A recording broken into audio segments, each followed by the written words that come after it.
With the release of a new Mafia game, I decided to play all 3 installments to get a better understanding of its world. From Lost Heaven to Empire Bay to New Bordeaux, join me as I dive into the chaotic stories of these 3 men, starting with Mafia. The year is 1938. A detective walks into a cafe where a man named Tommy Angelo sits waiting in a booth. Tommy's ready to trade stories about his time in the mob in exchange for the one thing he cares about: protection for his family. I got people I need to protect.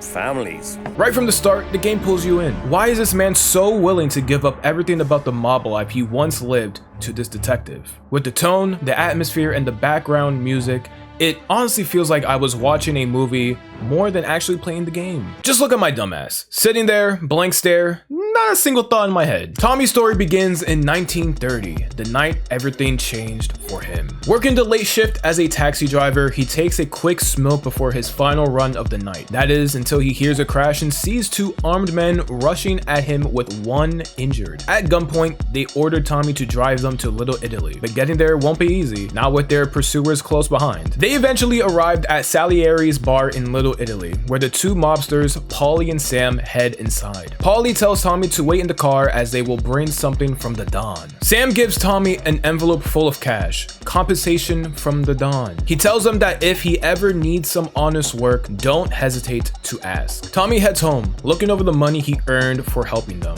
Enough to repair the cab. Hell, even buy a new one. He thinks about the Don's offer for some honest work, but decides against it, because in his own words, better to be poor and alive than rich and dead. Sometime later, Tommy goes back to being a cabbie, which means going back to dealing with annoying ass customers. You there, driver? Yep. Yes, ma'am. Are you driving or loitering? Driving, ma'am. Always driving. Am I gonna have a bit for a customer? Like, what are we doing, bro? Careful, please. I always drive careful. Then you'd I'll be try my the best. first. Oh, Lord have mercy. I really gotta be cautious about the speed limit then, huh? Okay, loud and clear. Turn that racket off. I can't hear myself think. This Yeah, like, come on, bro. I'm trying to do my job, my J-O-B. Respect the law, respect my customer, even though she is a B-I-T-C-H. Respect the law. Oh my, bro, I go first. Why is he sitting front seat, bitch? All right, we're almost there. Shut up. If I was a black man, she'd be saying a whole bunch of slurs, bro. Here you go. St. Michael's. 30 cents? Just knock her ass out, bro. Fuck me. After finishing a few fares, Tommy takes a coffee break inside of his cab. That is until 2 men who work for a rival family under Don Morello show up armed with a baseball bat. They start to smash his taxi and beat him down. Tommy manages to shove one of them away to make a quick run for it. He ends up running towards Salieri's restaurant with Sam and Paulie outside. Sam confronts the 2 attackers who are named Dino and Lou. They simply want to talk to Tommy, but Sam shuts that down fast. He tells them Tommy's the Don's favorite driver, so if they've got something to say, they can say it to him. Dino and Lou respond back, saying they aren't leaving empty-handed until Paulie walks out with a shotgun in hand. With that, Dino and Lou retreat. Sam and Paulie take Tommy to meet the Don. Feeling responsible for the destruction of Tommy's cab, the Don offers him a small loan to get it repaired. But Tommy isn't interested in money. He wants revenge. Salieri approves of this, saying that Morello's men can't go around roughing up hard-working men in his neighborhood without receiving a black eye in return. He sends Paulie to back up Tommy, and the 2 head to Vinny, the gunsmith of the Salieri family. He arms them with a bat and some Molotovs and sends them on their way. They then stop by Ralphie, the family's stuttering mechanic, who hooks them up with a car. They arrive at the bar where Morello's guys hang out. After sneaking in and choking out a guard, they go to work on their cars with a bat and topped it off with a few Molotov throws. And to really hit them where it hurts, they steal Dino's car. They return to Salieri's bar to share the good news of the chaos they have caused at Morello's. He seems pleased as he says that when Morello gets mad, he gets stupid. Salieri invites Tommy to officially join the family. As he lays out the rules, he asks for one thing in return: loyalty. That's right. Now you stay straight with me, you're gonna be living the high lifetime. But you abuse my trust. Don Salieri, you won't ever need to worry about me. Okay then. what the fuck happened that led to us snitching? Days, weeks, possibly even months go by. Tommy reflects on his time so far as a member of the Salieri family. At first, it all seemed easy. Moving crates, delivering messages. The guys would pass the time sharing stories from the old country. Life was slow, but that was about to change. Yeah, boss is waiting for you. Thanks. Salieri calls a meeting with the boys because it's collection day. They need to gather payments from the local businesses under the family's protection, with Tommy driving and Sam and Paulie handling the pickups. They move around the city collecting the money owed to them, even from businesses struggling due to the Great Depression. But hey, a job's a job. They head to a motel to collect from a man named Bill. He came up short last month, so now he owes interest. Tommy parks out front and Paulie and Sam tells him to wait outside. Suddenly, a gunshot rings out and Paulie stumbles out front, clutching his side.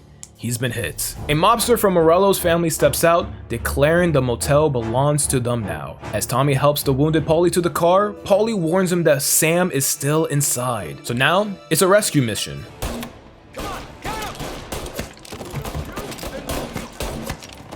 Oh my god, I'm like that. Tommy finds Sam and helps him out of the motel, only to be ambushed by one of Morello's men. The guy takes the money and makes a run for it, and Tommy goes after him. A chase follows, and after gunning the guy down, Tommy finally recovers the money that was owed. The year is now 1932, and Tommy is moving up in the world as a mobster. He meets with Don Salieri, and the two discuss about an upcoming race. Salieri has a driver named Mikey Dunn, a young hotshot that never loses, making the Don and his betters a lot of money. But Don Morello has caught wind of this and is backing a racer of his own, a skilled driver from Europe. According to Salieri, Morello's guy has the better car. To protect his investment, Morello is keeping his driver safe, and Salieri refuses to resort to anything physical since people will claim the race is rigged. Instead, he tells Tommy that Ralphie knows someone at the track that can help boost the European driver's car before the race by having one of Salieri's mechanics work on it. Tommy takes the car for a little joyride before dropping it off at the mechanic for the adjustments Salieri mentioned. Afterwards, he returns the car to the track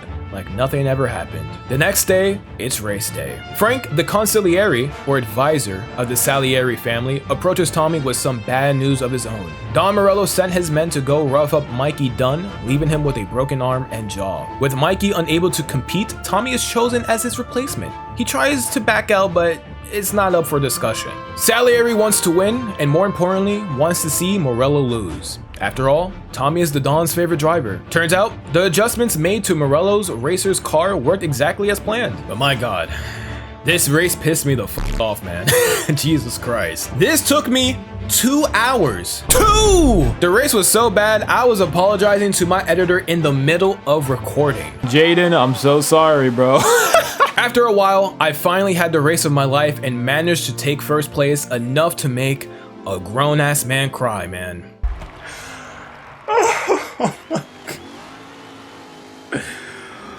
Holy f, man.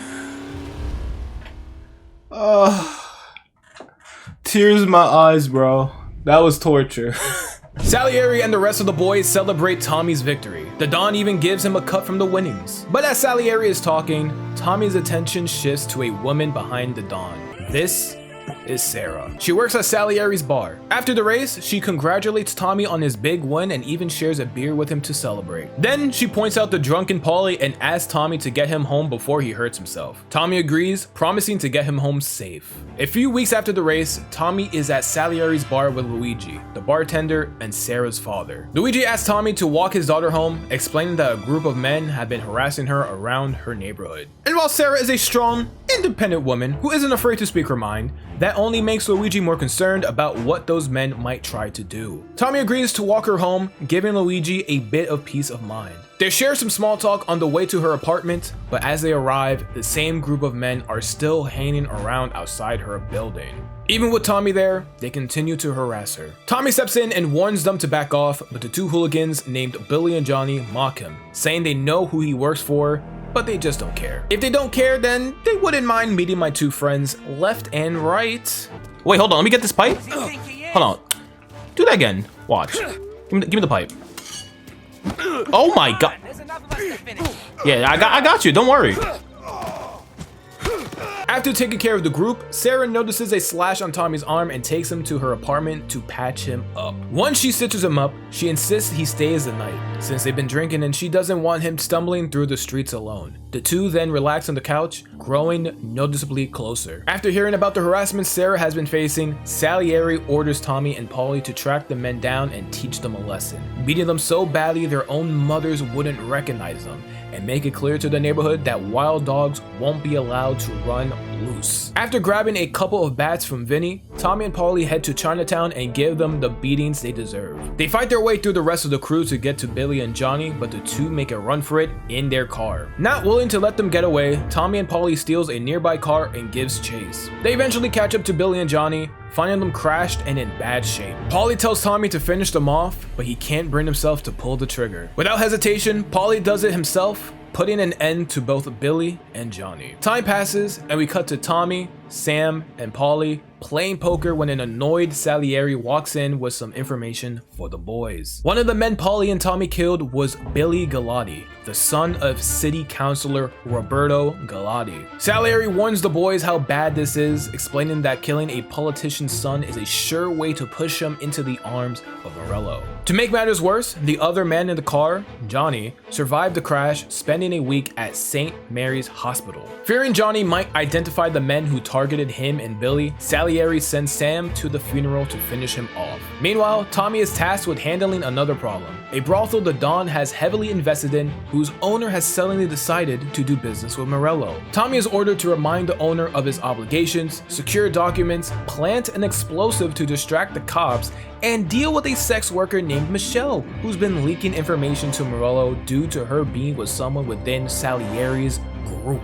That man in question is Sam. Before they part ways, Sam asks Tommy to spare Michelle and give her money to leave town. After picking up explosives from Vinny, Tommy drops Sam at the church and heads to the brothel. He delivers the Don's message to the manager, causes a scene, confronts Michelle for sharing information, and ultimately spares her, honoring Sam's request. With the job done, Tommy plants the bomb and makes his way to meet Sam at the funeral. While Johnny delivers his eulogy, the creak of the church door draws their attention, and Tommy is spotted lurking in the corner. A shootout erupts inside the church, and after a tense exchange, Johnny confronts Tommy. Before Johnny can pull the trigger, Sam bursts in and guns him down for good. With the priest witnessing everything, Tommy pays him to keep quiet. Tommy and Sam now must get the cops off them and make their way back to Salieri's. Now, it's 1933. Tommy meets with Frank in the middle of the night. He tasks him with helping Sam and Paulie with a shipment coming in from Canada. Sam is already up north at a farm outside of town, so Tommy will ride with Paulie, who's overseeing the trucks. They drive to the location only to discover one of the drivers dead in his truck. Moments later, a group of men approach and order Tommy to drop his weapon.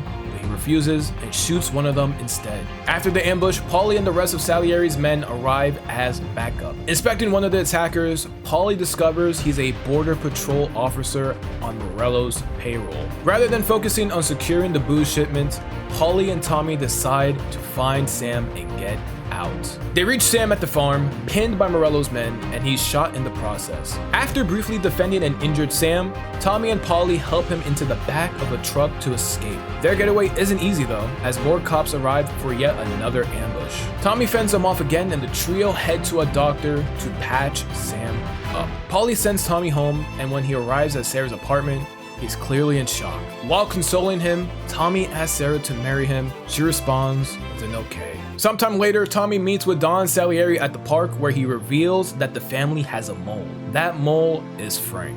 Salieri explains that while checking the accounts, he discovered the books were missing. If they land in the hands of the feds, the family is finished. Tommy tries to defend Frank, insisting it must be a mistake, knowing the respect Frank has for Salieri. But Salieri reveals he went to Frank's home, only to find it empty with his family gone. He orders Tommy to find Frank, recover the books, and eliminate him. Tommy discovers the safe house Frank is staying at, accompanied by some men. He heads into a car, and Tommy tails him to an airport that is being guarded. Tommy reaches Frank before he can board the plane. Frank explains that Morello had finally gotten to him and his family. If he wants his wife, daughter, and himself to live and leave New Haven, all he asks in return are the books. Frank hands Tommy the key to the books, stored in the Grand Imperial Bank. They were meant to be collected by one of Morello's men once the plane was fueled and ready for takeoff. Before accepting his fate, Frank tells his wife and daughter to board the plane. Tommy then pays the already paid pilot extra to take them anywhere they wish to go. Tommy asks why Frank didn't come to the family for help. Frank admits he just wanted out, tired of lying to his wife, checking his car before driving, and waiting for the day the Don would end him himself. Making his decision, Tommy spares Frank, allowing him to board the plane with his family and leave New Haven behind. Tommy then heads to the bank to retrieve the books and burns down the house Frank's family had been staying in, staging their deaths. A funeral is held for Frank and his family, with Morello even showing up to pay his respects. Salieri tells Tommy about a dirty prosecutor on Morello's payroll, an old friend of the Galati family. Morello has hinted to the prosecutor that the Salieri family may have been involved in the death of Roberto Galati's son. Now the prosecutor is gathering solid witnesses against Salieri. Sam and Paulie have been sent to take care of them, while Tommy is tasked with working alongside a safe cracking expert named Salvatore to destroy any evidence that could harm the Don. They sneak into the prosecutor's mansion and locate the safe containing the evidence. When guards arrive, Tommy pressures Salvatore to hurry. Salvatore manages to open the safe, but Tommy's impatience sets off an alarm, alerting everyone inside. The two make their escape, and Tommy drives Salvatore back to his apartment. A month later, Salieri's men are moving the last of their booze just to make payroll. Paulie, however, has a plan. He's been in touch with a man named Gates from Kentucky, whose father owns several whiskey distilleries and even does business with Morello. But Gates and his men want out from under Morello, so together they devise a staged heist. If successful, it will cut ties with Morello and replace the failed Canadian deal from months earlier. Desperate, Salieri approves the plan and the trio heads to a parking garage. At the top floor, they meet Gates and his crew to make the exchange. Paulie lands a punch on Gates to sell the robbery, and the deal goes through until Morello's men arrive and gun down Gates' crew. After surviving the ambush, the boys check on Gates, who tells them to take the booze and get out. They escape the garage and return to the warehouse with the whiskey shipment. Salieri is pleased with the quality of the booze and strikes a partnership with Gates. It's now 1935, and things seem to be going well. Don Salieri has expanded the business into construction, restaurants, and gambling. Everything except drugs. Tommy is married to Sarah and now has a daughter. Sam runs the club, and Paulie, well, he seems content with what he's got. And then there's Salieri, who's starting to talk about stepping out of Morello's shadow by buying his own cops and politicians. Salieri asks Tommy to accompany him to lunch at Pepe's restaurant since his driver, Carlo, called in sick. They arrive to the restaurant where the owner serves them his finest meal. But before long, Tommy notices a group of men pulling up outside who open fire on the restaurant. They are Morello's men. Salieri provides a distraction, giving Tommy the chance to flank around the building and take out each of their attackers. After clearing the ambush, Tommy suggests heading back to the bar, but Salieri insists they go to Carlo's place instead, since Carlo was the only one who knew about the lunch. They quickly realize it was a setup. The Don bursts through the door just before Carlo can finish his performance. Furious, Salieri lays into him, but he quickly tires, and Carlo seizes the chance to make a run for it, with Tommy chasing him down. Tommy gives chase and catches Carlo before he can escape. Salieri finishes him off, stomping his face until he's unrecognizable, putting an end to the rat once and for all. Meanwhile, Don Morello is seen beating down Gordy, the union leader who was planning to organize a strike. His brother Sergio, both a union man and Morello's underboss, enters. Morello explains he's taking matters into his own hands, that it's time for a new leadership. Sergio then informs him of the failed hit on Salieri, and that their cockroach Carlo has been killed. Enraged, Morello executes Gordy, knowing that the war with Salieri is now out in the open. The next day, Salieri begins laying out a plan to finally bring down the Morello family. Morello has cops, politicians, even judges in his pocket, but since Salieri can't buy them all, he plans to scare them into jumping ship. Their first target is Roberto Galati, who is still bitter over his son's death. He's celebrating his birthday aboard a steamboat where he plans to give a speech. Tommy is assigned to take him out, but since he can't bring a weapon on board due to heavy security, a janitor will stash a revolver in the bathroom. The goal is to execute Galati in public and send a message loud and clear. At the docks, Tommy meets Sam in front of a building to grab a sailor's uniform for his disguise. On board, he speaks with the janitor to learn where the revolver is stashed and finds it hidden behind a toilet. Tommy positions himself on the upper deck as Roberto Galati takes the stage for his speech. When the speech concludes and the fireworks light up, Tommy fires a clean headshot, killing Galati in front of the crowd. And just to make sure there were no witnesses, Tommy takes matters into his own hands, shooting some of the partygoers. Finally, Tommy escapes with Sam and Paulie as the getaway, marking the first step in dismantling the Morello family. A few weeks later, Vinny and Sam are now setting their sights on Sergio. During a high-speed chase, Vinny takes a shot at him, but the lucky bastard manages to dodge a bullet. Sergio pushes his luck by gunning it toward a railroad, narrowly beating the oncoming traffic.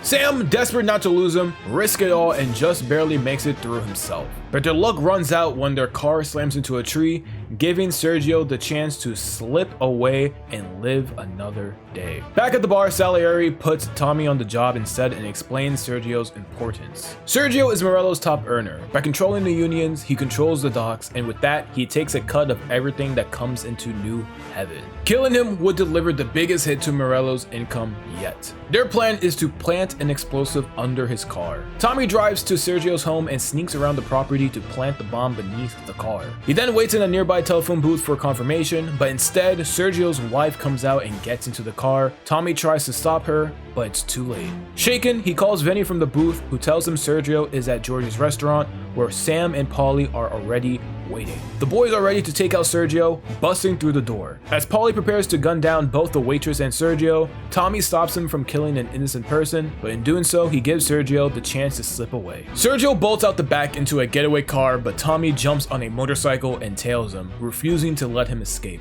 The chase leads to the docks, where Sergio's men put up a fight to protect him, but their best isn't enough. Tommy tracks him down inside a warehouse where Sergio appears to have already been hit. Tommy goes for the final shot, but his chamber is empty. Sergio, thinking he's cheated death again, starts gloating. But Tommy notices his surroundings and makes an incredible decision. He blows up the entire warehouse with Sergio inside, finally taking out another of Morello's top men. The death of Sergio sparks an all-out public gang war between the Salieri and Morello crime families. For weeks, chaos reigns in the city, while Morello himself goes into hiding.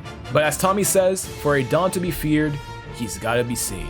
Morello can't stay underground forever. He's forced to host a charity gala in the city, the perfect chance for Salieri's crew to strike and put an end to the war. Sam, Paulie, and Tommy are sent to take him out in front of the theater with Lost Heaven's creme de la creme as witnesses to show if you cross the Salieri family, you're dead. But the hit goes sideways. Morello spots them arriving and makes a break for it, his driver flooring the gas as Tommy gives chase. Sam and Paulie opens fire as the pursuit rages on. The chase barrels towards the airstrip, where Morello's men try to protect him as he prepares to escape by plane. Terrified, Morello pressures the pilot to take off too early without enough runway. The trio knows this is their one chance. If they fail here, they won't get another chance for a long time. Tommy lands a shot on the plane's engines, then races after the plane. The plane crashes, leaving Morello severely injured but somehow alive. Tommy empties his gun into him, finally ending Morello's reign and the war. Back at the bar, Salieri reflects on the war's end. He's free of Morello's shadow at last, but the price of victory weighs heavy as he loses his former friend due to the business. He raises his glass and says, "I'll see you on the other side." It's now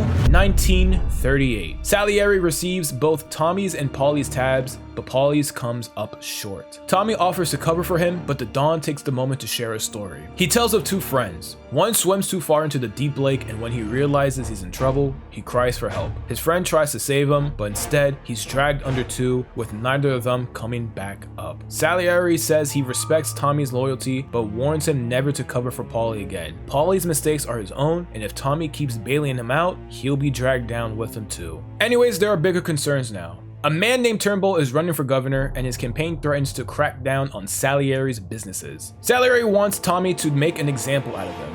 The job is to head to the old prison during Turnbull's campaign and give him a third eye. He heads to the prison, gets to the guard tower, and grabs the sniper rifle. Taking the perfect shot, he assassinates Turnbull. As he tries to escape, cops are waiting at the location where the shot was fired, but Tommy manages to break through and drive home. Back at home, Sarah is reading the newspaper and brings up Turnbull. Tommy tries to paint him as a hypocrite, but she reminds him that Turnbull will be remembered for fighting to pass the 19th Amendment, giving women the right to vote. Feeling guilty, Tommy starts to excuse himself, but Sarah tells him not to do anything he wouldn't want to be remembered for. Some time passes, and Salieri and the boys are smoking imported cigars. Salieri explains that a shipment has been impounded by customs near the docks. He wants Sam, Paulie, and Tommy to retrieve it. Tommy is confused. Running cigars feels beneath them, but Salieri reveals that the cigars are just a cover. There are diamonds hidden inside some of the boxes, and they need to move fast before the feds catch on. On the way to the docks, Paulie starts talking about a big plan. He reveals he's been planning to rob the Grand Imperial Bank downtown.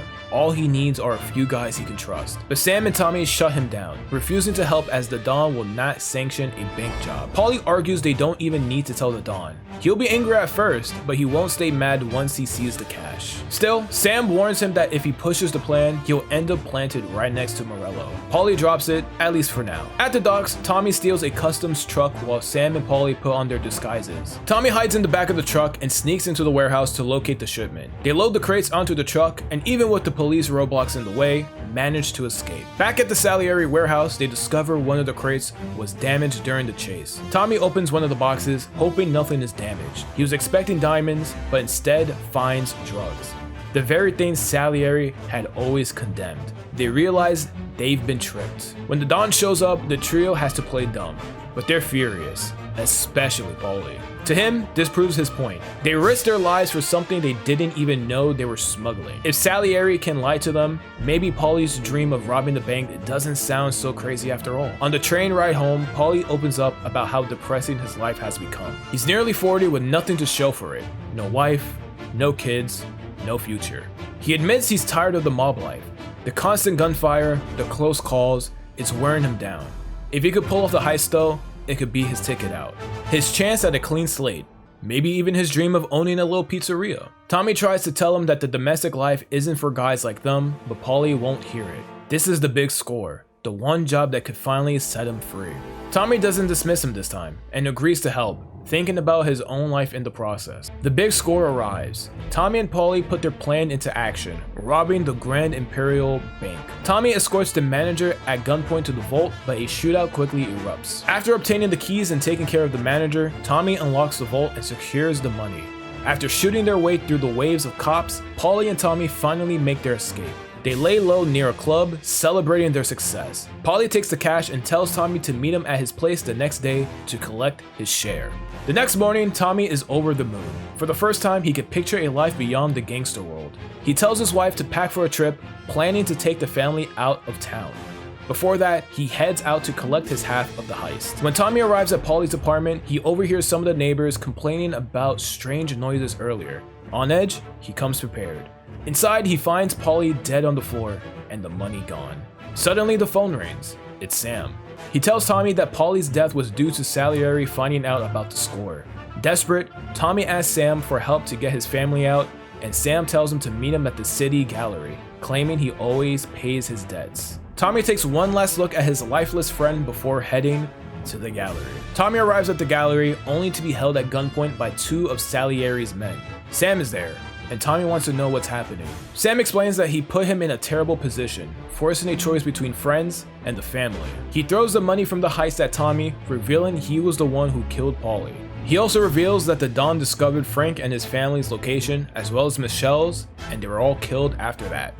For betraying his trust and the family, the Don has ordered Tommy's death, a real shame considering how much both Sam and the Don liked him. Before the men move in, Sam gives Tommy a goodbye, saying, "Don't let him suffer, boys. He's my buddy." Tommy won't go down easily. He counters and runs for cover. After taking out Salieri's men and firing rounds into Sam, Tommy confronts a dying Sam. Sam warns him that if he kills him, the Don will never stop hunting him, but if he lets him live, Sam can lie, claiming he killed Tommy and disappear like Frank. Tommy asks how they even found Frank. Sam explains he was hiding in Europe but got spotted at the dog track by someone from the family. Seeing no way out, Tommy decides to end Sam's life. Like before, he struggles to pull the trigger while Sam tries to talk his way out, reminiscing about the old days with him, Sam, and Paulie. That is until Tommy lands 3 shots into him, one more than he did with Paulie. That's when we return to the conversation between Tommy and Detective Norman. After confessing, Norman tells him he must testify in court. Tommy agrees, as long as his family is protected, given new identities, and moved as far from New Haven as possible. No matter what happens next, taking down Salieri will be Norman's biggest story. We jump cut to 1951. A much older Tommy walks his daughter down the aisle at her wedding. As he gives his speech, we learn that Tommy kept his promise. His testimony led to the arrest and imprisonment of the Salieri crime family, including Ralph and Vinny. Don Salieri is sentenced to life in prison while Tommy serves at least 8 years. Once released, he and his family relocate to Empire Bay under new identity. We see an older Tommy watering his front lawn, though life isn't as safe as it seems. The game opens on a rainy, gloomy night in 1951. We meet our new protagonist, Vito Scaletta, sitting in his apartment, flipping through old family photo albums, reminiscing on his old life.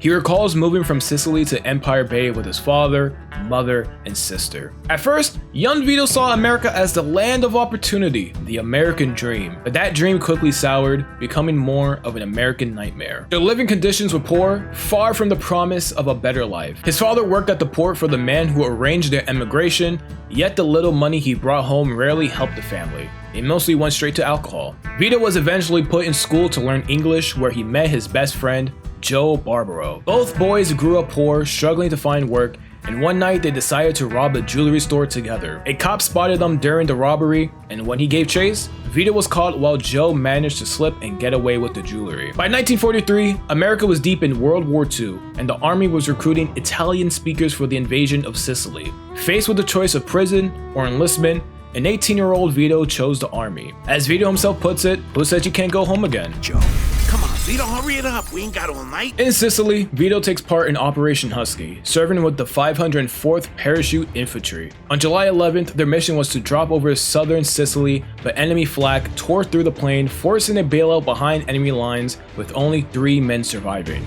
With the aid of the local resistance, they strike back at Mussolini's soldiers, who are rounding up the townspeople of San Celeste and threatening to execute them. Vito mans the MG-42, mowing down waves of soldiers. But then a tank rolls in. Its shell blasts through their position, knocking Vito unconscious as the soldiers retake the building and execute the remaining rebels. Just before Vito shares their fate, he's saved by Don Calo, head of the Sicilian mob. Don Calo orders the Italians to surrender, telling them that the Americans are here to liberate Sicily. If they lay down their arms, they can return home to their families. The soldiers comply, dropping their weapons and filing outside. 2 years later, Vito returns to Empire Bay on 1 month's leave to recover from the war. Stepping out of the train station, he reunites with his old friend Joe. Joe takes him to the bar, where Vito explains he's only here temporarily and will have to return in a month. After a quick phone call, Joe comes back with news. He's gotten Vito discharged from the army. A doctor has ruled his injuries too severe to return, and Joe considers this his welcome home present, assuring him the papers are clean. Vito returns home to his mother and sister and spends the night in his old room. But by the next morning, he realizes this life isn't for him and wants to have his own place. Soon after, he finds his sister Francesca being harassed by a man. Vito steps in, leading to a fist fight.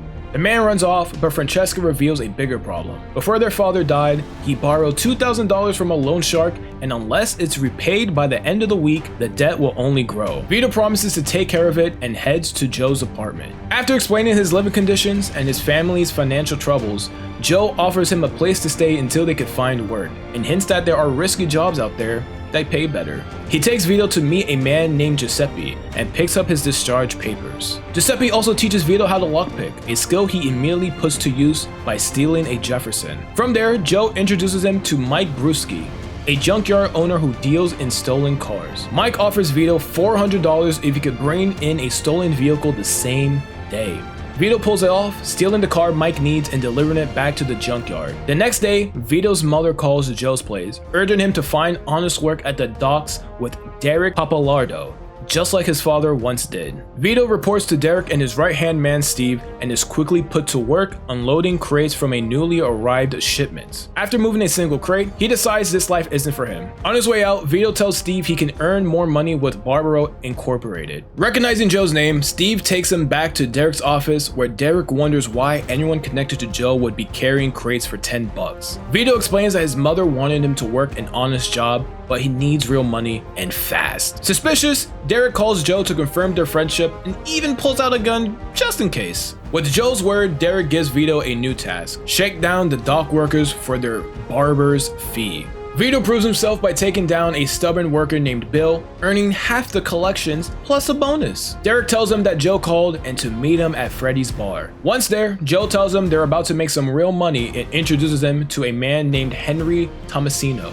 a soldado in the Clemente crime family. Henry has a big job for Vito, stealing gas stamps from the Office of Price Administration, a federal government agency. He explains that the stamps are worth a fortune during the ongoing gas shortage and offers Vito $600 for 10,000 gallons worth. Vito pulls off the robbery and returns with the stamps in hand. The only problem is that they expire the very next day, forcing Vito to rush across Empire Bay, selling them to every gas station he can. The next day, Joe leaves Vito a note saying they've got another job and to meet him at Freddy's later that night. At the bar, we see a man screaming into the phone. His name is Luca Guarino, a capo in the Clemente crime family. He storms over to Henry and orders him to take care of it. That task is to collect money owed to the family by robbing a jewelry store bought with their boss's cash. Vito and Joe are the ones to handle it. But as they're mid-robbery, Brian O'Neill and his gang crash through the front window trying to steal the same score too little too late. While the two crews exchange words, the police are already on their way. The cops arrive just as Joe and Vito attempt their escape. While the cops take care of O'Neill's gang, Joe and Vito fight their own way through, managing to escape. A few days later, Vito meets Joe and Henry at Freddy's, where he is properly introduced to Luca. Luca praises them for the jewelry store job and assigns the crew to a new task: taking someone out. He explains that if Vito proves himself here, there's a good chance he'll be welcomed into the Clemente family,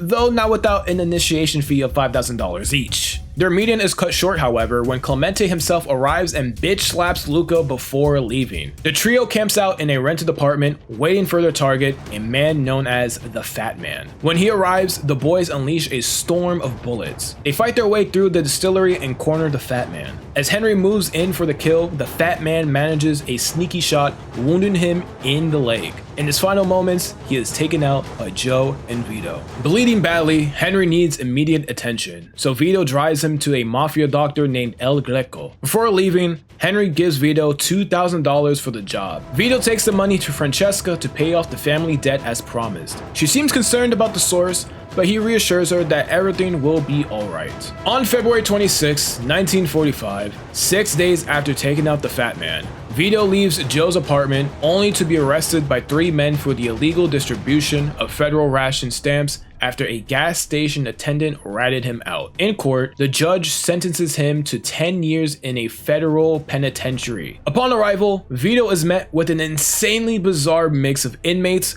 already locked up. Oh hell nah, bro. Where am I? Oh, I'm in first person. Oh Jesus, man. They're a caged animal. Look at this. Oh, they're like new booty. Oh, they separated the blacks and the Asians. Why? Is there a reason? Oh my God. And there's the whites. There are the white people. What was he doing? Oh, I thought he was humping the fence. Oh, what's going on? What's the matter? No speaking to English? Here. He's white. Okay.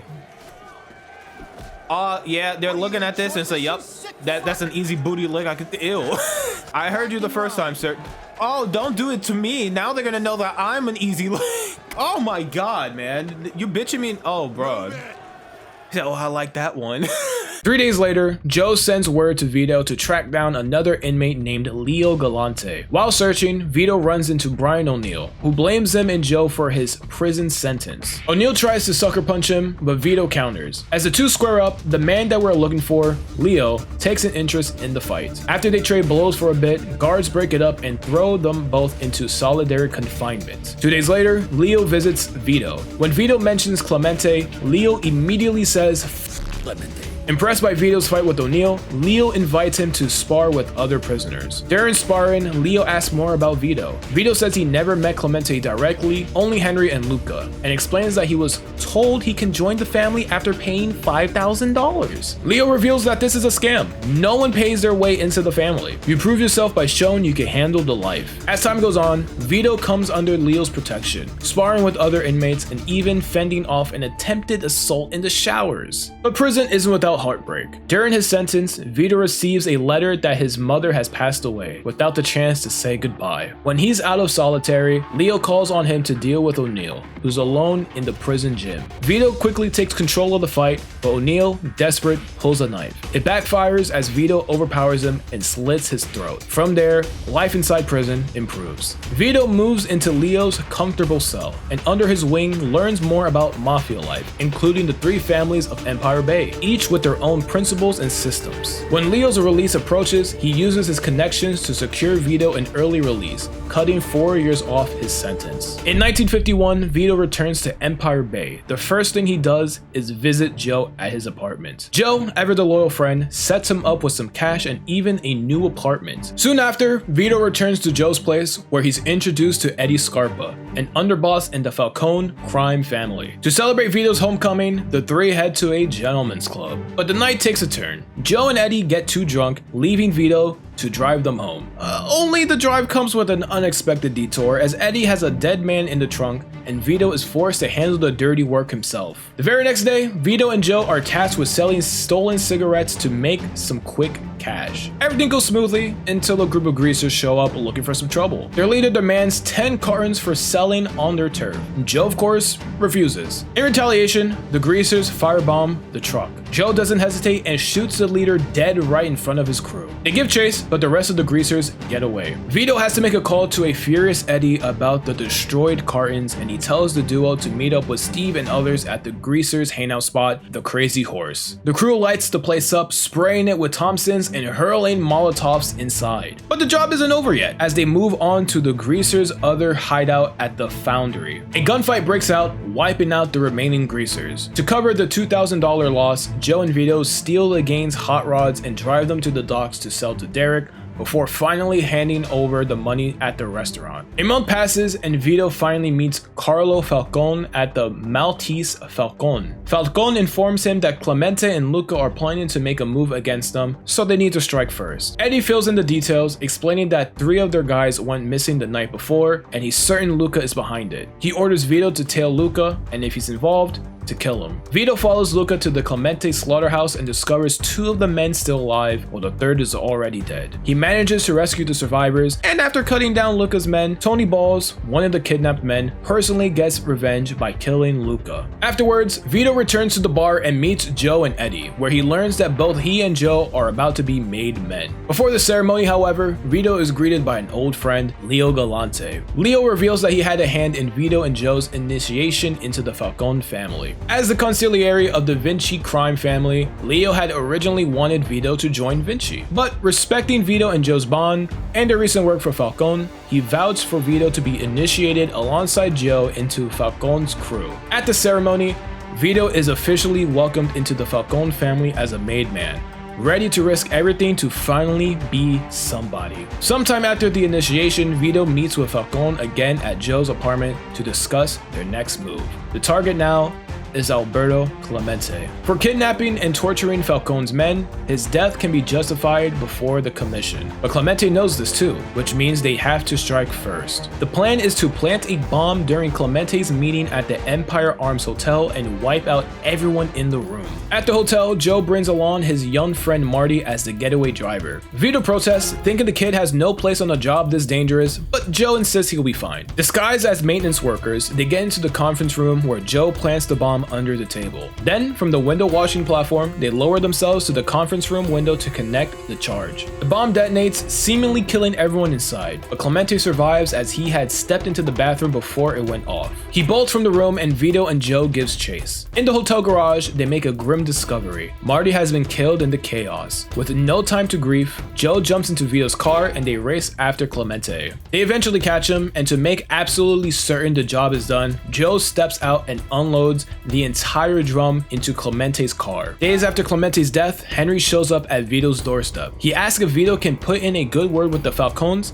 hoping to land work with them after the hit. Vito brings him to Eddie, who reveals that the Vinci family is now preparing to make a move against Falcone. Eddie questions Henry, asking if Clemente and Vinci were plotting anything before. Henry admits he overheard Luca and Leo talking. Luca claimed Falcone was into dirty business and tried convincing Vinci to move against him, especially since Vinci was firmly against drugs. Eddie decides they need to strike first. To test Henry's loyalty, he orders him to eliminate Leo Galante. He then asks Vito to tag along to make sure the job goes smoothly, but Vito refuses. Leo was like a father to him in prison, and Eddie understands. Vito rushes to Leo's mansion to warn him. There, Leo reveals the truth. Falcone is deep in the drug trade. Clemente tried to muscle in, so Falcone had him taken out. Now, Vinci is next on Falcone's list. Leo even suggests turning the tables and taking out Henry instead, but Vito knows that isn't so simple. Their talk is cut short when Henry arrives at the mansion. Vito and Leo try to hide, but Henry finds them under the bed. They move to the kitchen, where Henry admits he understands Vito's feelings, but reminds him that a job is a job. Leo accepts his fate, having Vito leave the room, flinching as a gunshot rings out, believing Leo is dead. But Henry emerges, sparing Leo's life. Vito then drives Leo to the train station, where he plans to lay low in Lost Heaven. After dealing with Francesca's husband for his abusive and cheating behavior, only for her to tell Vito to stay away from them despite asking for his help, Vito turns in for the night. But he doesn't get much rest as the remaining O'Neill gang seeks revenge for the death of their former leader, Brian O'Neill. Their new boss orders the gang to torch Vito's house. With no time to think, Vito escapes through the bathroom window and makes his way to Joe's. He explains what happens, and Joe quickly makes some calls. And with nothing left after the fire, Vito borrows Joe's spare clothes as they head out to confront the gang at their hangout. They track the gang to the Hill of Tara, where they face off against the crew and their new leader, Mikey Desmond. After taking out the remaining members, they finally kill Mikey before he can make his escape. With his home gone and no money left, Joe offers Vito a place to stay at Marty's apartment until he could get back on his feet. A few months later, Vito meets with Joe and Henry in Lincoln Park to explain what we already know. Falcone had Clemente killed because he was selling dope and trying to steal his customers. Now, the only person standing in Falcone's way is Vinci. Hearing this, Henry suggests that if Falcone can profit from drugs, why can't they? The trio soon meet with a loan shark named Bruno Levine to borrow the money they need. During the meeting, Bruno demands an additional $20,000 by Friday, with the debt rising $10,000 each week due to the risk, a deal Henry agrees to. They then head to Chinatown to arrange a drug deal with the triads. Everything seems to go smoothly until a group of fake cops surrounds them, leading to a gunfight. After surviving the ambush, the three begin selling heroin around Empire Bay, and at first, it's quite the success. 2 days later, Henry calls Vito to inform him that Falcone had discovered their drug deal and is now demanding a $60,000 cut, money that would leave them short of what they owe Bruno. Henry asks Joe and Vito to meet him at the park, but as they arrive, the triads brutally attack Henry with meat cleavers in broad daylight. A brief gunfight breaks out, though Joe offers little help. By the time the attackers are dead, Henry has bled out in the park, and the money is gone. As they prepare to leave, Vito and Joe spot Mr. Juan, the man who sold them the heroin, driving by. They follow him to the Red Dragon restaurant in Chinatown, seeking revenge for Henry and hoping to recover their cash. Once inside, Joe wastes no time unleashing chaos. After fighting their way through the restaurant, they finally find Mr. Juan in his office. Here, he reveals that Henry was a government informer, exposed by one of Juan's contacts inside the Federal Bureau of Narcotics. When asked about the fake cops, Juan denies any involvement. As for the missing money, he refuses to say anything, claiming that revealing the truth would get him killed anyways. Joe doesn't hesitate, pulling the trigger and ending Juan's life right then and there. Afterward, Vito and Joe share a smoke, still unsure if Henry was truly a rat. But with Henry dead, Bruno's money gone, and half the Toms wiped out, one thing is certain: they're fucked. To get back on track, their only focus now is finding a way to repay Bruno before the end of the week. The next day, Joe and Vito waste no time collecting the rest of the money for Bruno before the debt increases. Eddie gives them a job, a favor for a crime family in another city. They drive out to a quiet neighborhood to take care of a rat. That rat is Tommy Angelo. It gets us out of bed in the morning. But lets us chase our dreams, even when they're moving too fast to catch. It keeps us from falling over when we're too tired to take another step. Mr. Angelo.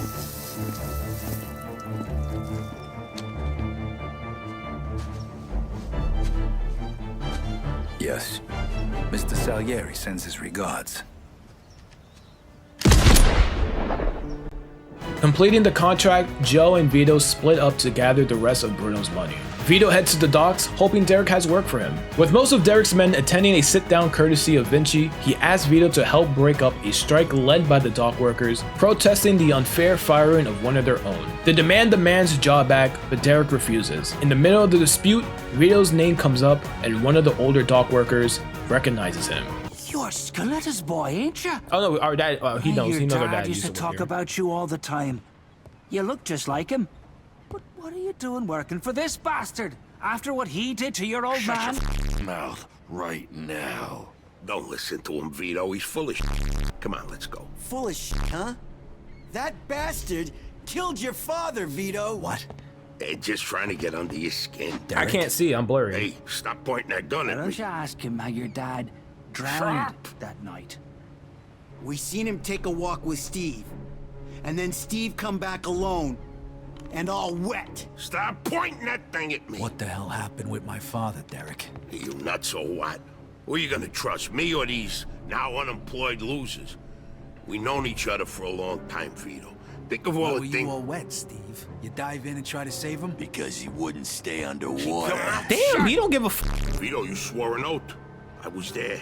Our loyalty to the family is greater than to our own families. Tell that to my mother.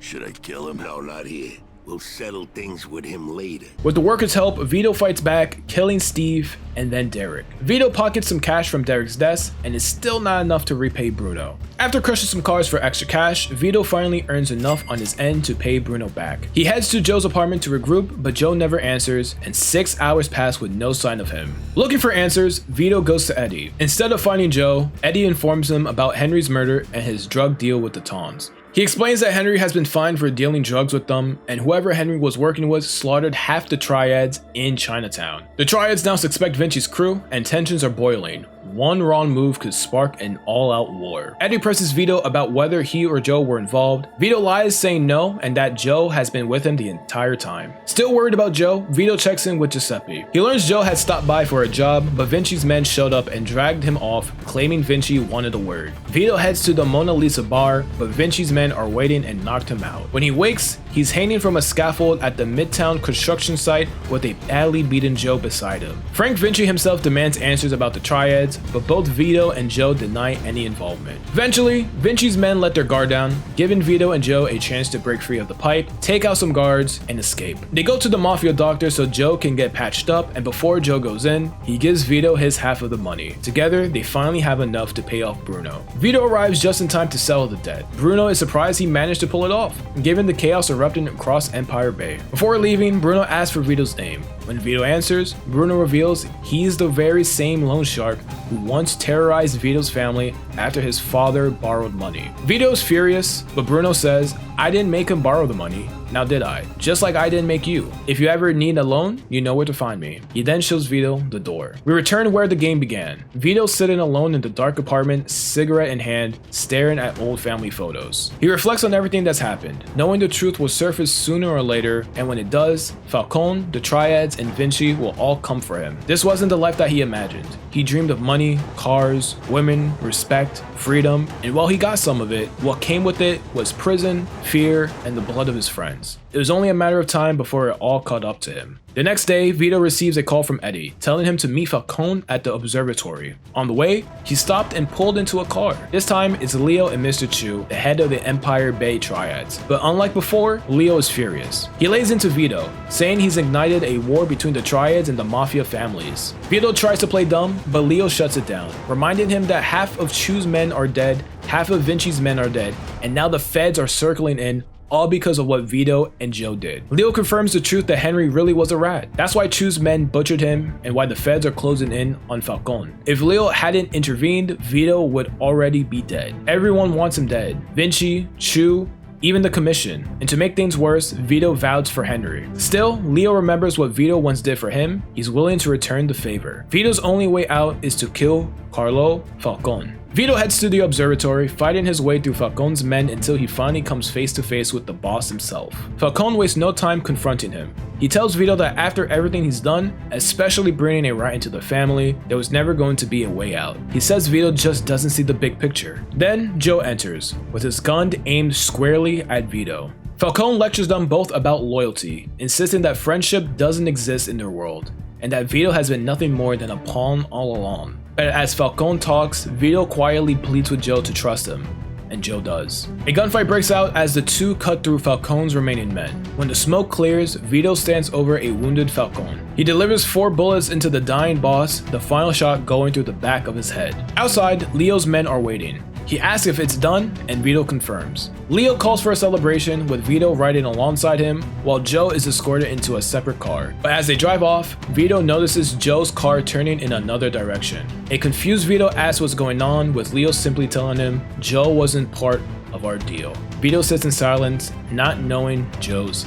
fate. Before diving into the story, I should mention that Mafia 3 has multiple endings, along with different character fates. For this video, I'll be covering the ending I got in my playthrough. If you're curious about the other possibilities, I'll leave a link in the description down below. Alright, let's get into it. In 2016, a documentary was released featuring Jonathan, McGuire, and Father James, reflecting on the events of 1968 in New Bordeaux and the man who changed the city forever, Lincoln Clay. On February 20th, 1968, Lincoln returned home after serving in Vietnam. His foster brother Ellis pulls up in Lincoln's muscle car to take him back to Sammy's bar in Delray Hollow. At the bar, Lincoln is joyfully reunited with Sammy Robinson, the boss of the Black Mob and the man who raised him. Among the guests is a younger Father James, a fellow war veteran who has known Lincoln since his days at St. Michelle's orphanage. After the homecoming, Lincoln overhears Sammy and Ellis arguing over their financial troubles. Sammy insists everything is under control, but Ellis doesn't buy it and storms out. Only then does Sammy admit to Lincoln that the Haitian mob has been causing problems. Even so, he downplays the situation and sends Lincoln to help Father James at the local kitchen instead. Years later, Father James would reveal that Lincoln had planned on leaving New Bordeaux after a short visit,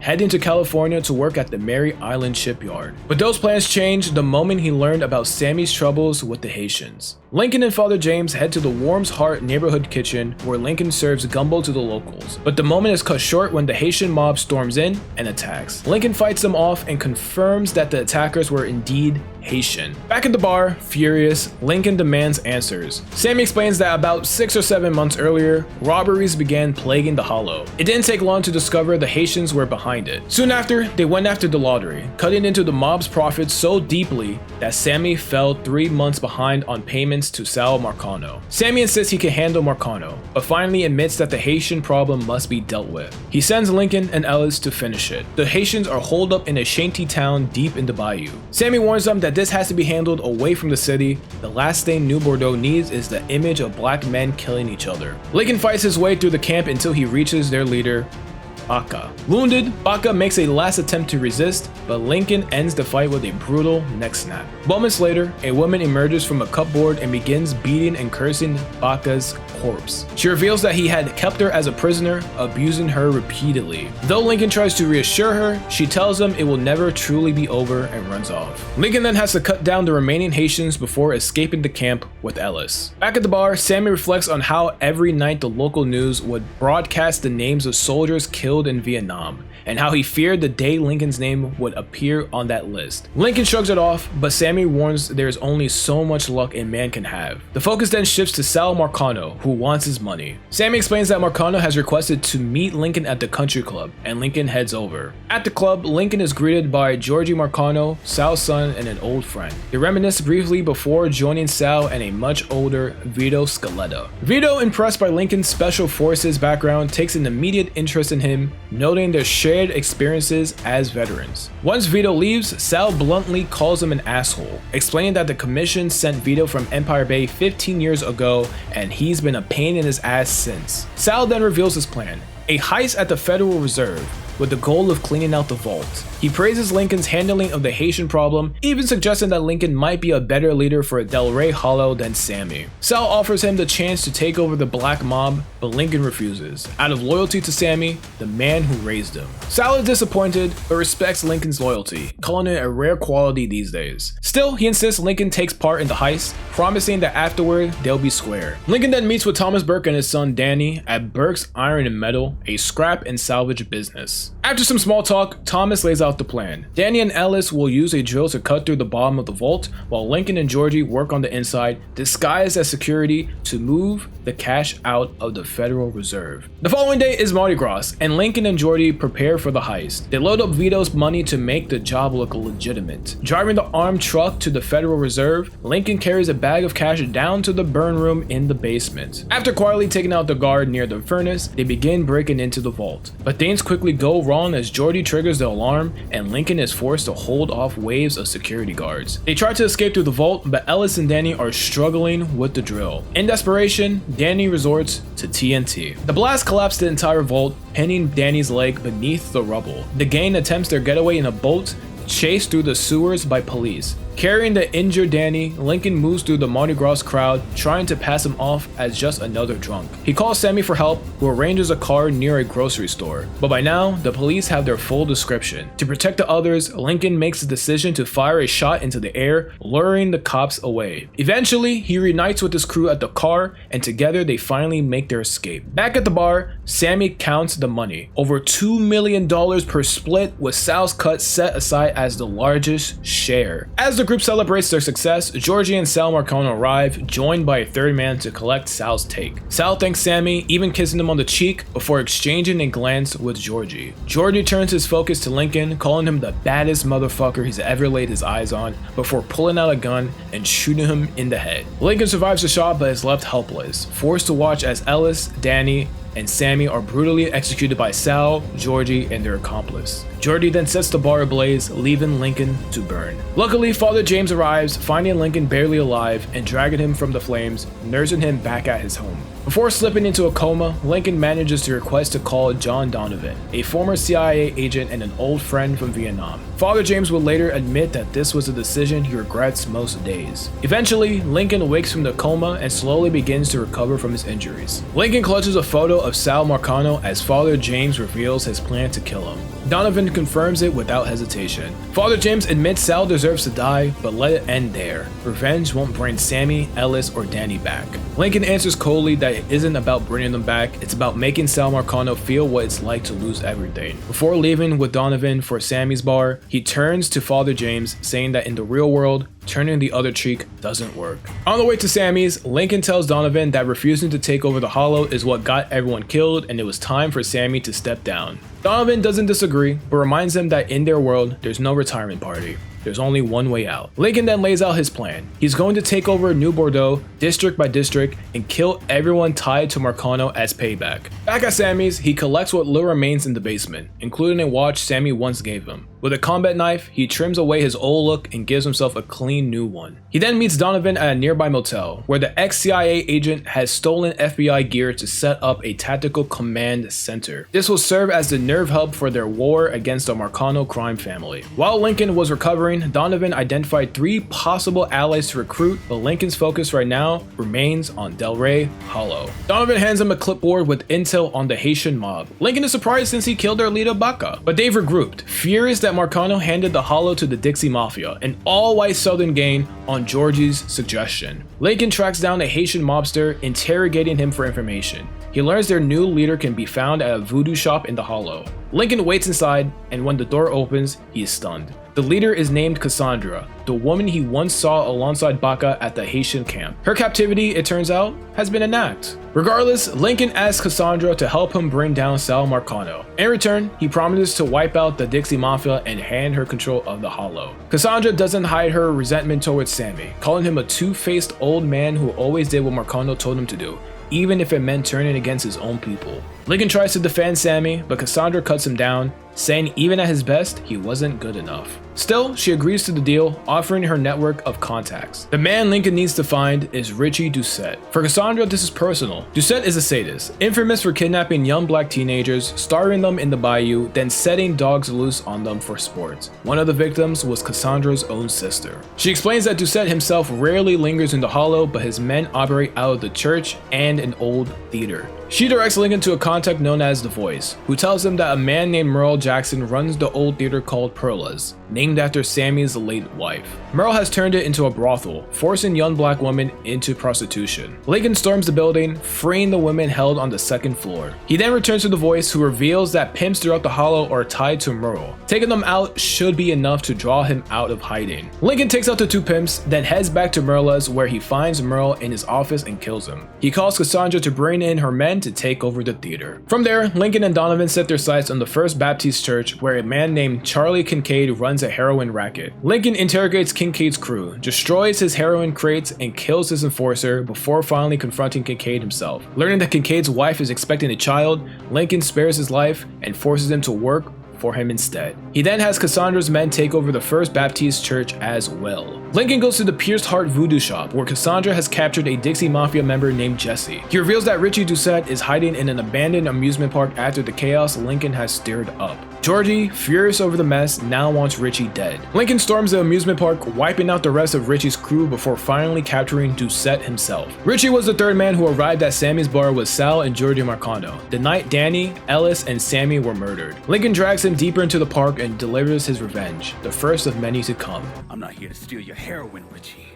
I'm here to make you pay for what you did to Sammy and Ellis Robinson. Lincoln returns to Cassandra to tell her that Doucette is dead, officially giving her control of the Hollow and making her his first underboss. Lincoln heads back to the motel, where Donovan briefs him on two potential allies, Vito Scaletta and Thomas Burke. For now, Lincoln chooses Vito and makes his way to River Row. There, he finds Marcano's men at a local Italian restaurant, takes them out, and rescues Vito, who has been locked in the freezer. Vito immediately suspects he's been cut out of his share by Marcano, realizing if Sammy and Lincoln got screwed, then he must be next. Marcano insists he will get his cut once things cool down, but Vito refuses to be taken for a fool. He agrees to help Lincoln take down Marcano, but only if they take River Row back from Sal's nephew, Michael Greco, and Vito demands the personal satisfaction of killing him. Greco controls the dock union and a valuable warehouse, so crippling both would ruin him. Lincoln gathers intel from Vito's men and sabotages Greco's rackets. Eventually, Lincoln and Vito corner him in River Row, but Marcano's men ambush the building. Greco escapes by diving out a window and stealing Lincoln's car. After a chase, Lincoln and Vito catch him, knocking him out and toss him in the trunk. They drag Greco back to the restaurant where Vito tortures him. Greco confesses Marcano's plan, to build a casino and buy off politicians to legalize gambling in New Bordeaux. Once Lincoln gets what he needs, he leaves Vito to finish Greco, who will become fish food. With River Road reclaimed, Vito now steps into the role of Lincoln's underboss. Meanwhile, Georgie is in his father's office, admiring the casino construction model when Sal walks in. During their conversation,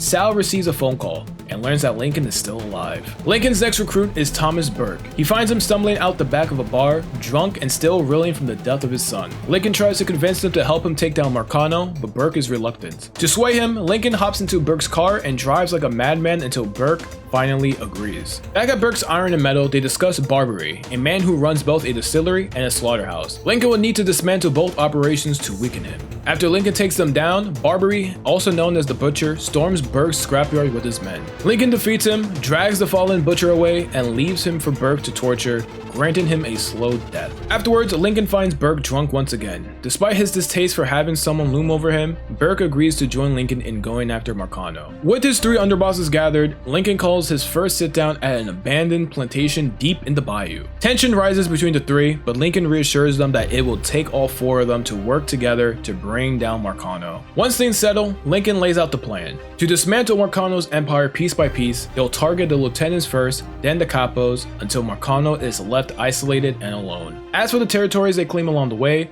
Lincoln makes it clear he alone will decide who controls the day-to-day operations. The first lieutenant Lincoln targets is Enzo Conti, an old-school mobster who has controlled Barclay Mills for decades. He oversees both the garbage and gun rackets, using his waste business to discreetly move heavy construction equipment and supplies for Sal's casino through his trains. Since Sal is a felon, he needs a partner to make the project look legitimate, and that's where Enzo comes in. But Enzo isn't a fan of the casino. He believes anyone tied to it who isn't Sal Marcano will eventually get screwed over. Lincoln and Donovan see this as an opportunity to win him on their side. Lincoln takes control of both rackets and calls Enzo Conti to tell him Barclay Mills is gone. He offers a deal, arranging to meet at the quarry. The meeting starts tense, but once Enzo realizes who Lincoln is, things cool down. Enzo and Sammy were old friends, and he offers his condolences. He explains that Sal's casino project is a giant fuck you to everyone who has ever worked for him. Sal wants to go legitimate and leave the rest of those men behind. Enzo points Lincoln towards Remy Duval, a wealthy businessman and radio host who owns the land and construction company behind the casino. Without Duval, there's no casino. Before Lincoln can leave, Sal's men ambush the quarry. Lincoln helps Enzo escape, detonating the site in the process. With the dust settled, he drops Enzo off at a hotel in Delray Hollow. With the first lieutenant out of the way, Lincoln turns his attention to the first capo, Olivia Marcano. She's protecting Remy Duval, who lives in Frisco Fields and comes from one of the most respected and wealthiest families in Louisiana. Behind closed doors, however, he's a white supremacist and the leader of a racist organization known as the Southern Union. Remy is close friends with Olivia, Sal's sister-in-law. She urges him not to get involved, insisting that Sal's men will handle Lincoln, but Remy refuses. Fed up with the chaos Lincoln has brought to his district, he feels he must respond to protect their so-called way of life, even if it risks jeopardizing the casino project. Learning about Remy's rally, Lincoln wastes no time cutting through his followers, saving Remy for last. He crucifies him on a cross and burns him alive. With Remy dead, Sal's casino project is in jeopardy. Sal soon learns that Duval's will left nothing to the Marcanos, instead giving everything to his nephew, Stephen DeGarmo. However, Olivia explains that 6 months before his death, Remy revised his will but never finalized it. Since she and Remy were business partners, the land at North Lake is listed as an asset of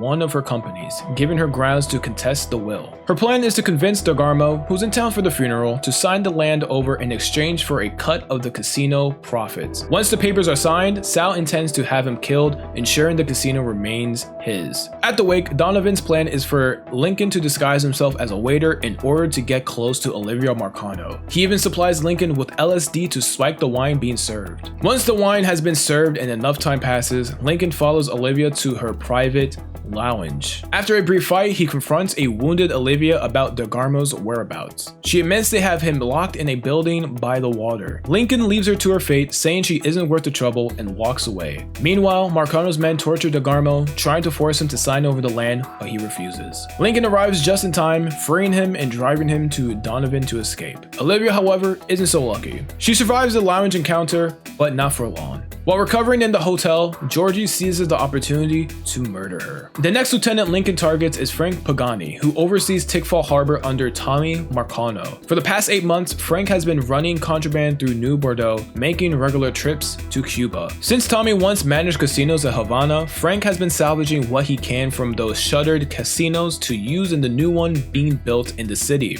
Along with smuggling, Frank also controls the stolen cars and freight rackets. Once Lincoln seizes both, Tommy orders Frank back to New Bordeaux immediately. Frank plans to fly in while his ship departs soon after. Donovan suggests Lincoln plants a tracking device on Frank's car, allowing him to follow Frank once he arrives. Lincoln eventually tracks him to Pagani's Fine Motors, but Frank realizes what's happening and makes a run for it. After a high-speed chase, Lincoln catches up, cornering a dying Frank.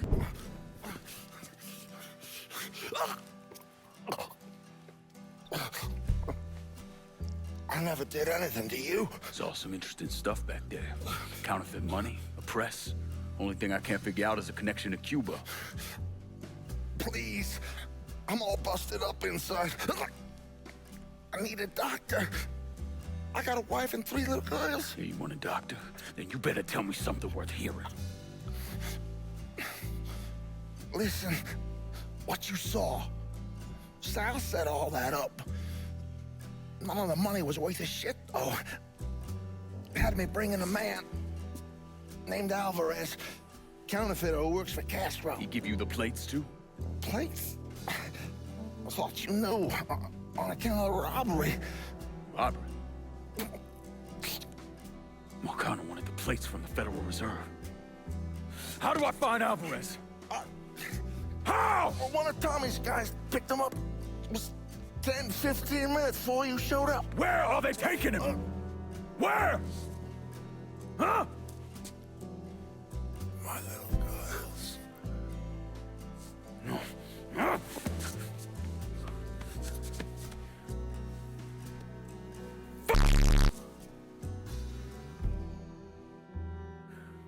Lincoln returns to Donovan, furious after learning the true purpose of the heist. He explains that Alvarez is a Cuban counterfeiter, and since Tommy likely knows Lincoln is after him, Alvarez must be holed up somewhere. After taking over Tommy's gambling and black market rackets in South Downs, Lincoln meets Donovan at the motel for the next step. Donovan plays an audio recording of Alvarez, terrified and desperate to return to Cuba. He pleads with his cousin, Zaraga, to arrange a boat. Instead, because of his long ties with Sal Marcano, Zaraga immediately informs Sal of Alvarez's location. Lincoln heads to the lighthouse where Alvarez is hiding and confronts him. He tells Alvarez that his uncle betrayed him to Sal Marcano and warns that once Marcano has what he wants, Alvarez will be killed. Pressed for answers, Alvarez reveals that the counterfeiting operation is being run out of Tommy Marcano's boxing gym. With the information secured, Lincoln helps Alvarez escape. He then asks Father James to hide Alvarez somewhere safe, and Father James reluctantly agrees. This leads to the next capo on Lincoln's list, Tommy Marcano. When Tommy informs Sal that Alvarez is missing and suspects Lincoln is behind it, Sal becomes furious. Knowing Lincoln is aware of the counterfeit plates, Sal orders Tommy to defend them at the gym. Meanwhile, Lincoln is working with a man named Alcee. Alcee once worked with Sammy but betrayed him, which got him exiled from Del Rey Hollow for 6 years. Now he recruits fighters for Tommy's boxing gym. Lincoln strikes a deal with him. If Alcee vouches for Lincoln, he can finally move freely in and out of the Hollow again. With Alcee's help, Lincoln enters the fight under the name Jackknife Jackson. After winning every bout, he heads to the locker room only to be surprised by Tommy and his men. One of them strikes Lincoln from behind, knocking him out. When Lincoln regains consciousness, Tommy is drowning him in a mixture of vegetable oil and gasoline, thickened so that once ignited, it burns like napalm. But Tommy makes the mistake of taunting him too long, giving Lincoln time to break free and take out his men. With Tommy wounded, Lincoln turns the tables, soaking him in the same mixture, collecting the plates, and tossing a lighter on the floor. The flames engulf Tommy, his operation, and the entire gym. The third and final lieutenant is Tony D'Orazio. He oversees downtown, handling Lou Marcano's books, laundering money, and he manages his relationships with city officials to keep cash flowing. The thing about Tony is that he rarely leaves his penthouse at the Royal Hotel. The entire building is heavily secured, and according to Donovan, who spent a month watching him, Tony only stepped outside once,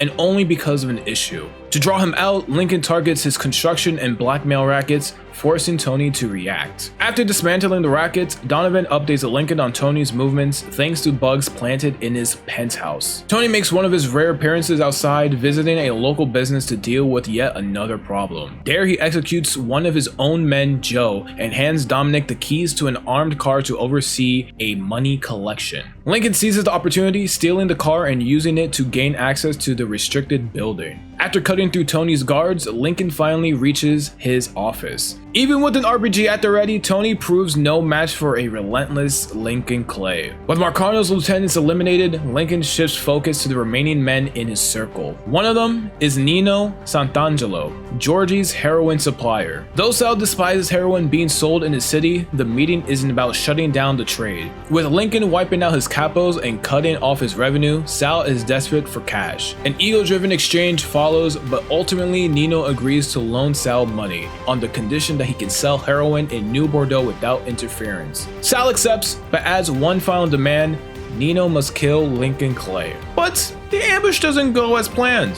Lincoln turns the tables and permanently silences the racist Cuban once and for all. The final target is Lou Marcano, Sal's older brother. From the ledger Lincoln stole from Tony's penthouse, Donovan discovers that Judge Cornelius Holden has been taking payoffs to help Marcano legalize gambling.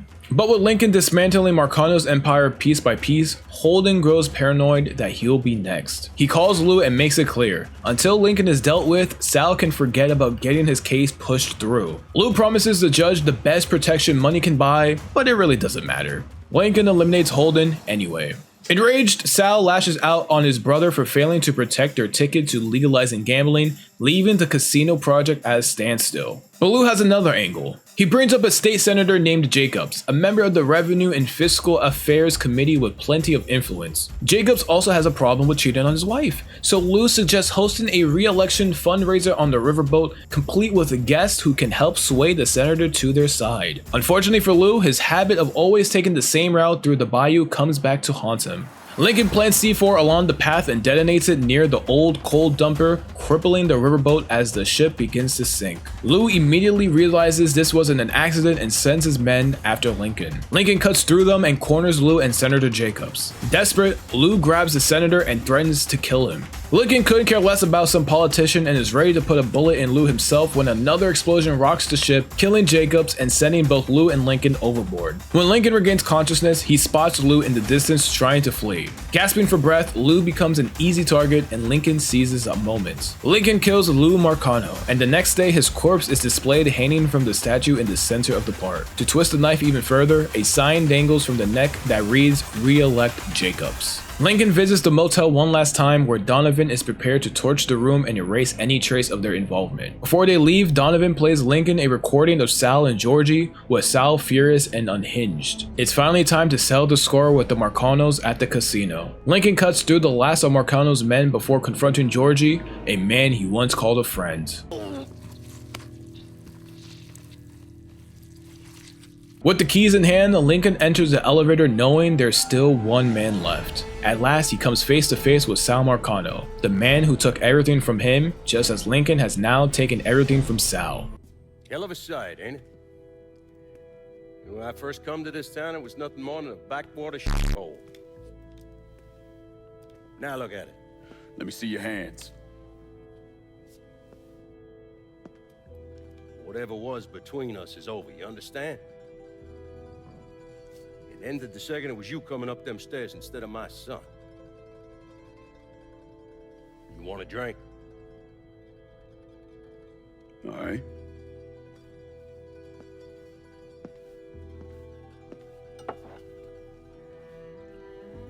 I had this imported from Scotland. Single malt. Now, usually I'm a bourbon man, but I figured I'd order something with a little more class for when the casino opened. Not much of a chance of that happening now, is it? Don't look that way. Take a seat. I ain't going nowhere.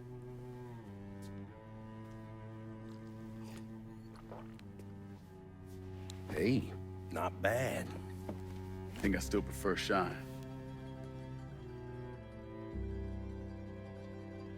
You know, a month or so after my brother Lucio died, I started having nightmares. I had this one where I was on a boat. Giant wave come, knocked my ass overboard.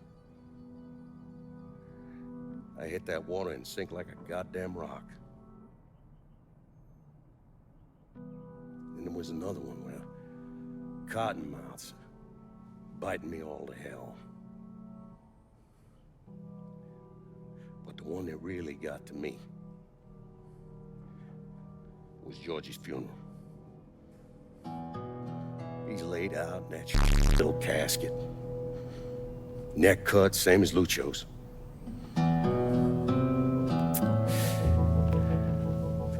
Yeah, that one really got to me. It would come around again every 3 or 4 days.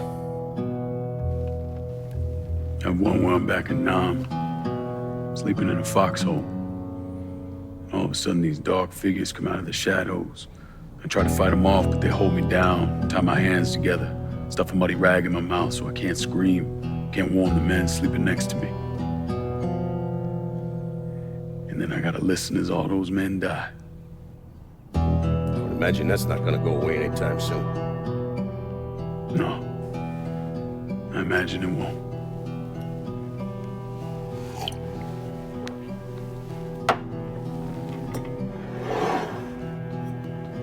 And then this. This was all to try to keep mine from coming true. Look how that turned out. I buried a lot of people. More than I can count.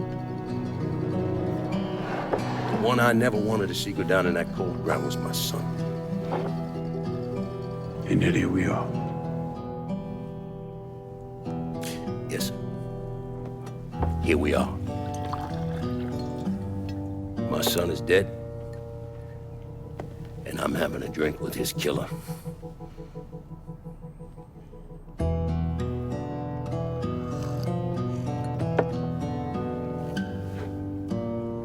Now, I'm not gonna apologize for what I did, you understand? If I did, I'd just be lying. I don't have it in me to feel shame for the things I've done to others. Never have. Didn't come here for an apology. Nah. I know you didn't. But goddamn, I was right about you, wasn't I? I knew it the second I saw you at the country club. Men like us, we're just wired up wrong. There's only one thing we know. One thing we're good at.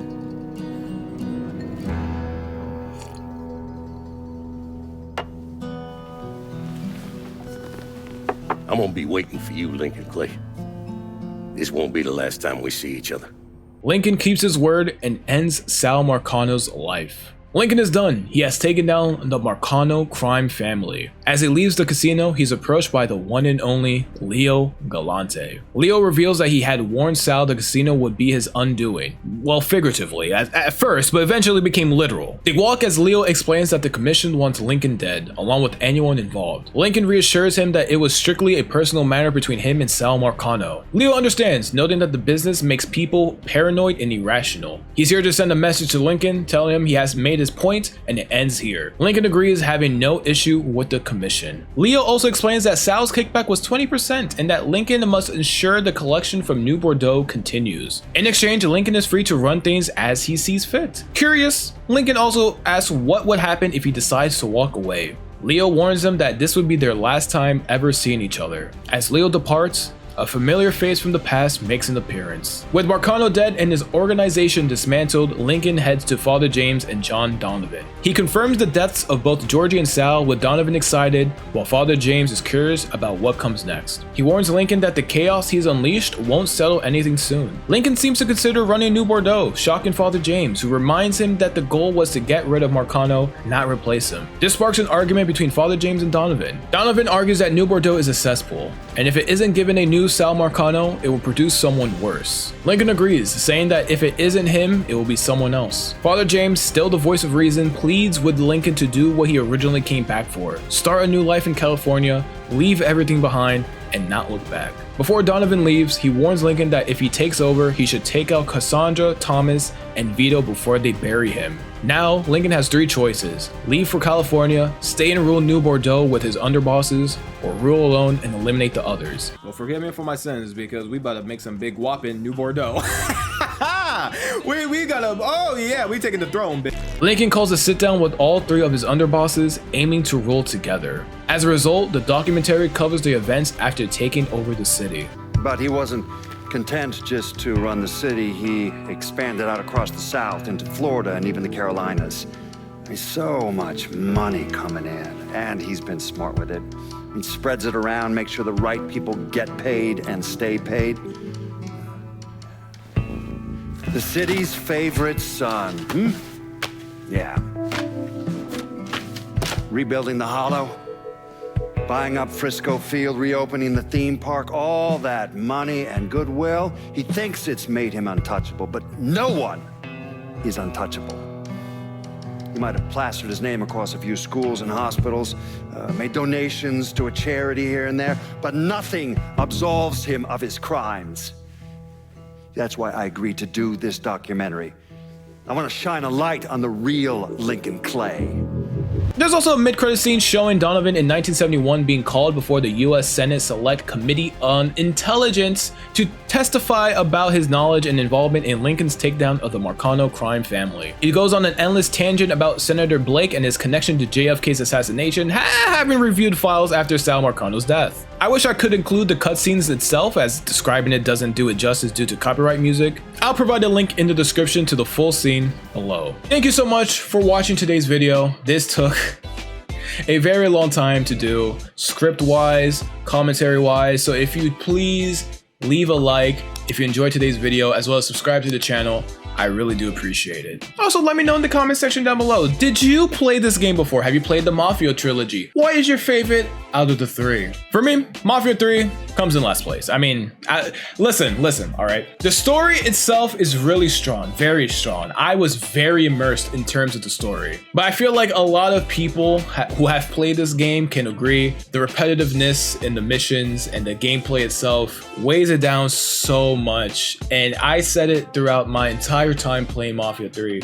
I want to enjoy it, but my God, it is so hard to engage with the gameplay itself. And not only that, I don't remember if I read a comment or watched a video or even remember if my friend said this, but someone, anything really, could have said this.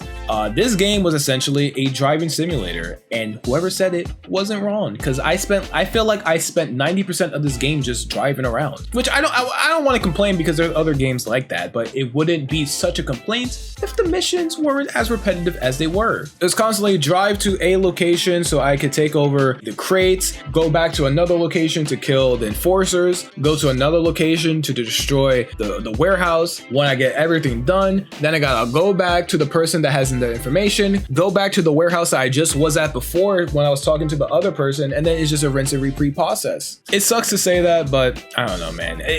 Story though, fire. I think this definitely holds up with the other two games. Speaking of the other two games, I would put the first Mafia game in second place and the second game in first place. Honestly, these two games are interchangeable depending on the day, and today in this video, I would say the second Mafia game, #1 for me. The first one felt like a movie, the second one felt more immersed. I felt more immersed in the Vito story than I did with Tommy Angelo. Listen, Tommy Angelo, a badass, all right? But Vito got it like that, you know what I mean? Vito got it like that. That story was really good. Next up, I am planning to do the newest Mafia game, Mafia: The Old Country. Until then though, thank you guys so much for watching once more. If you did enjoy, make sure to subscribe, leave a like if you haven't already. I'll see you guys in the next video.